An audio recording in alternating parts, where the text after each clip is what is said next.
If you want to charge OPPO Reno 15, then the only way to do so is via a USB cable. Of course, whatever you use in order to transfer that power from USB cable, through the USB cable to your phone, it's up to you and depends what you have available.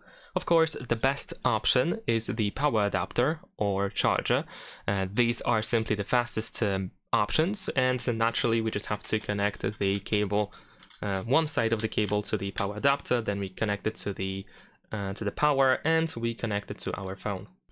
So let me just quickly connect it to the phone, and this is how it's going to look like. There we go, and now we are charging. Simple as that.